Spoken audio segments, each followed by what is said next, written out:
అలా చెప్పు అసలు హుజరాబాద్ లో పరిస్థితి ఏంది? ఎందుకంటే ఇంతకుముందు కూడా బీఆర్ఎస్ నుంచి బీజేపీలోకి వచ్చిండు దీనికి సంబంధించి ఈటెల గారు, మీరు కూడా చాలా మంది జంప్ అయిన పరిస్థితి. మరి అక్కడ బీజేపీ వాళ్ళలోనే కొంచెం వివక్ష నడుస్తా ఉంది, అక్కడ పాత వాళ్ళు కొత్త అనే భేదం నడుస్తా ఉందని చెప్పి కూడా వార్తలు వస్తున్నాయి. నిజంగా అటువంటి జరుగుతా ఉన్నాయా ఏంటి పరిస్థితి? హుజరాబాద్ లో ఈటెల రాజేందర్ బీజేపీలో చేరినాక హుజరాబాద్ లో బీజేపీ అత్యధికంగా ఓటు బ్యాంకింగ్ పెరిగింది. ఈటెల రాజేందర్ హుజరాబాద్ లోకి రావడం వల్ల హుజరాబాద్ లో చాలా బీజేపీకి మద్దతు పెరిగింది. అలా బండి సంజయ్ గారు అలా ఎందుకంటే ఎట్లా మాట్లాడుతున్నారు? అదే బండి సంజయ్ గారు 2019లో ఎంపీగా పోటీ చేసినప్పుడు అతనికి వచ్చిన ఓట్లు ఎన్నో చూసుకోవాలి. 2023లో ఎంపీగా పోటీ చేస్తే ఆయనకు 65,000 మెజార్టీ వచ్చింది. అంటే ఎవరి వల్ల వచ్చింది? ఈటెల రాజేందర్ వల్ల వచ్చింది. ఈటెల రాజేందర్ బీజేపీలో ఉంటే ఎంత ప్రాధాన్యత ఉంటుందో బండి సంజయ్ కుమార్ గారికే తెలియాలి. ఈటెల రాజేందర్ గారు ఏ ఉద్దేశంతో బీజేపీలోకి వచ్చిండు? ఈ తెలంగాణలో బీజేపీ పార్టీని ఒక ఉన్నత స్థాయిలో ఉంచాలనే ఉద్దేశంతో వచ్చిండు. అతని దగ్గర డబ్బు లేక కాదు, ఆయన పోతే పార్టీ వాళ్ళు తీసుకోకపోవడం వల్ల కాదు, ఆయన దగ్గర అన్ని ఉన్నాయి. ఆయన కానీ ఒక పార్టీ బీజేపీ అధికారంలో తీసుకొద్దాం వస్తే ఆయన తొక్కడం జరుగుతుంది. దీనివల్ల పార్టీ నష్టపోతుంది కానీ రాజేందర్ గారు నష్టపోరు. అది పార్టీ అధిష్టానం అర్థం చేసుకోవాలని నా ఉద్దేశం. అంటే హుజరాబాద్ లో మల్కాజ్గిరి వెళ్ళిపోయిన ఈటెల తర్వాత అక్కడ ఏంది పరిస్థితి? అక్కడ ఏం జరుగుతుంది? అభివృద్ధి పనుల విషయంలో కావచ్చు, ప్రజలకైనా సమస్య వచ్చినప్పుడు పార్టీకి వచ్చి కూడా స్పందిస్తున్నారా? అసలు ఏం జరుగుతుంది అక్కడ? అన్న అసలు ఎమ్మెల్యే లేడన్న హుజరాబాద్ లో 100% ఎమ్మెల్యే లేడు. ఎమ్మెల్యే అనే వ్యక్తి ఒక తెలంగాణ భవన్ కి, కేటీఆర్ కి, కేసీఆర్ కి, హరీష్ రావుకి ఎమ్మెల్యే. హుజరాబాద్ ప్రజలకు ఎమ్మెల్యే కాదు. మా విలేజ్ లో కల్వల ప్రాజెక్ట్ అని ఉంటది. దాని కింద ఒక దాదాపు 2 మండలాల రైతులు బతుకుతారు. ఆ ప్రాజెక్టు తెగిపోయి దాదాపు 4 years అవుతుంది. ఇప్పటికి 2 years దాటి 3 years వస్తుంది. ఇప్పటి వరకు ఎమ్మెల్యే దాన్ని పట్టించుకోవట్లేదు. ప్రజలను గెలిపించే కదా ఎమ్మెల్యే అని. అతనికి సంబంధం లేదు. ఏమన్నంటే ఆయనకి ఏమున్నా ఈ న్యూస్ గా రచ్చ చేయాలి, ఈ న్యూస్ లో వేయాలి, ఆ న్యూస్ లో వేయాలి, లేకపోతే కేటీఆర్ తో తిరగాలి, లేకపోతే హరీష్ రావు తో తిరగాలి. అదే పరిస్థితి ఇప్పుడు కనుక మా హుజరాబాద్ ఎమ్మెల్యే ఈటెల రాజేందర్ కనుక ఉంటే అక్కడ టెంట్ వేసి అయినా కట్ట ఊహించే బాధ్యత కాడు. అంత నమ్మకస్తుడు. కానీ ఎమ్మెల్యే ఎక్కడున్నాడు?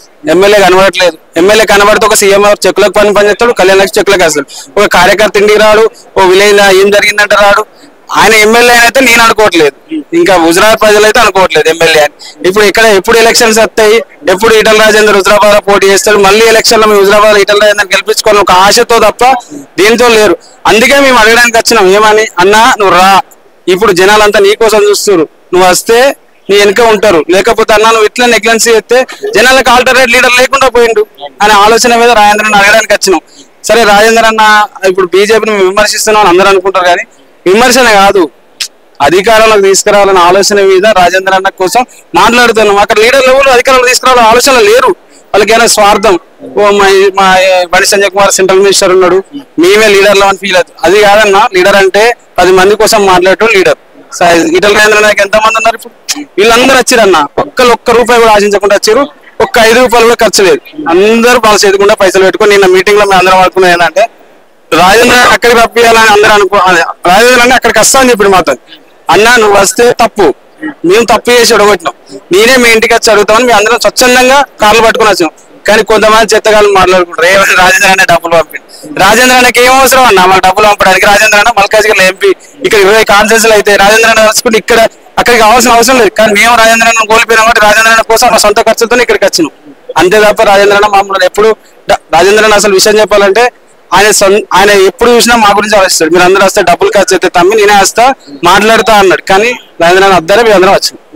ఇప్పుడు ఏంటి రాజేందర్ గారు ఉన్నప్పుడు అక్కడ ఎట్లుంటే ఇప్పుడు ఎట్లా జరుగుతుంది?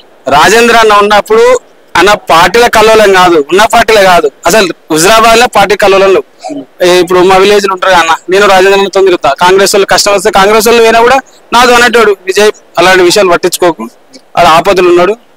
నేను ఆయనకి ఎమ్మెల్యే నీకు ఎమ్మెల్యే, ఓన్లీ ఎలక్షన్స్ అప్పుడే రాజకీయ పార్టీలు, తర్వాత అందరం ఒకటే అని చెప్పేటోడు.